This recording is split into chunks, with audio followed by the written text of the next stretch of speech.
Assalamualaikum warahmatullahi wabarakatuh. Perkenalkan, kami dari kelompok 3 ingin mempresentasikan hasil kerja kelompok kami yang berjudul Pendidikan sebagai Ilmu Pengetahuan. Di mana ada kehidupan manusia, di situ ada kependidikan. Manusia ingin lebih bertanggung jawab. Pada cara ini mendidik generasi penerus agar lebih berhasil dalam menjalani hidupnya dalam pergaulan dengan sesama dan hubungannya dengan Tuhan. Pendidikan sebagai gejala sekaligus upaya ingin melahirkan teori-teori pendidikan. Kata teori menurutnya mempunyai dua makna sentral. Satu, menunjuk suatu hipotesis atau serangkaian hipotesis yang telah diverifikasi dengan observasi atau eksperimen. Pemikiran sistematik atau serangkaian pemikiran-pemikiran yang koheren. Teori dalam arti ini, pendidikan telah menghasilkan teori yang banyak sekali. Syarat-syarat berdirinya ilmu pendidikan, ilmu pengetahuan. Ilmu pengetahuan harus ada objeknya. Adapun objek ilmu pengetahuan adalah objek material dan formal. Objek material adalah bahan yang menjadi sasaran suatu ilmu pengetahuan. Serangkaian objek formal adalah sudut pembahasan suatu ilmu pengetahuan, misal ilmu jiwa dan ilmu manusia.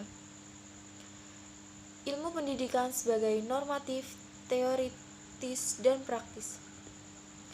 Menurut sistemnya, ilmu pengetahuan dibedakan sebagai berikut. A. Ilmu-ilmu murni, contohnya matematika. B. Ilmu pengalaman diperoleh berdasarkan hasil pengalaman. 1. Ilmu pendidikan sebagai ilmu normatif. Sesuatu yang normatif berarti berbicara masalah baik atau buruk dari perilaku manusia. 2. Ilmu pendidikan sebagai ilmu yang bersifat teoritis dan praktis. Pemikiran-pemikiran teoritis inilah yang disusun satu sistem pendidikan yang bisa disebut ilmu mendidik teoritis. Cabang-cabang dan ilmu bantu pendidikan. Ilmu pendidikan teoritis yaitu ada sejarah pendidikan, ilmu perbandingan pendidikan, ilmu pendidikan sistematis, ilmu pendidikan praktis. Dalam ilmu pendidikan praktis ada 3: metodik pendidikan keluarga dan pendidikan agama. Ilmu bantu yang diperlukan dalam ilmu pendidikan. Ilmu-ilmu biologi, misalnya anatomi dan fisiologi. Ilmu jiwa. Ilmu jiwa yaitu ilmu jiwa umum, ilmu jiwa perkembangan, dan ilmu jiwa sosial. Ilmu jiwa sosial yaitu sosial ekonomi, hukum, dan lain sebagainya. Pendidikan sebagai sistem. Pendidikan merupakan suatu sistem yang mempunyai unsur-unsur sasaran pendidikan, peserta didik, pengelola pendidikan, struktur kurikulum, dan peralatan atau fasilitas.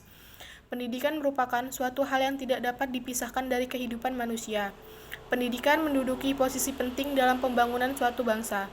Pendidikan berpengaruh pada kualitas sumber daya manusia atau SDM, yang sangat menentukan nasib bangsa. A. Pengertian sistem. Sistem merupakan himpunan komponen yang saling berkaitan, yang sama-sama berfungsi untuk mencapai suatu tujuan. Sistem berasal dari bahasa Yunani sistema, yang berarti sehimpunan bagan atau komponen yang saling berhubungan secara teratur dan merupakan suatu keseluruhan. Istilah sistem adalah suatu konsep yang abstrak. B. Karakteristik dan model teori sistem.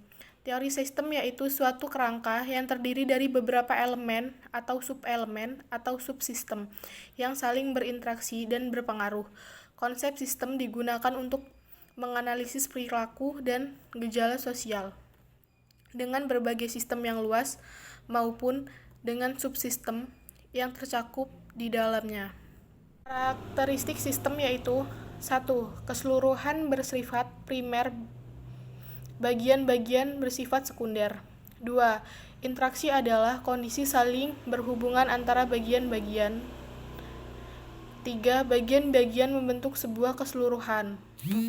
Bagian-bagian memainkan peran mereka dalam keseluruhnya untuk mencapai tujuan dari keseluruhan. 5. Sistem pendidikan dan sistem pendidikan nasional. C. Komponen pendidikan sebagai sistem. Yang pertama, tujuan dan prioritas. Yang kedua, peserta didik. Yang ketiga, manajemen. Yang keempat, struktur dan jadwal waktu. Yang kelima, isi atau materi. Yang keenam, dosen dan pelaksana.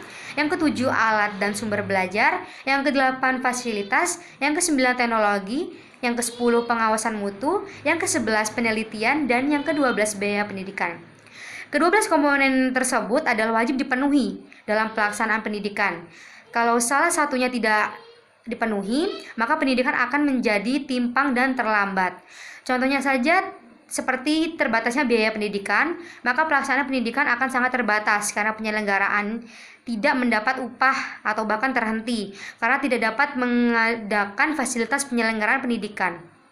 Seperti sumber belajar dan media pembelajaran, tanpa tujuan, maka pendidikan tidak akan memiliki arah. Tanpa peserta didik, siapa yang akan dididik? Dan tanpa manajemen pendidikan, akan menjadi kacau dalam banyak hal. Tanpa struktur dan jadwal waktu, kapan pendidikan akan dilakukan?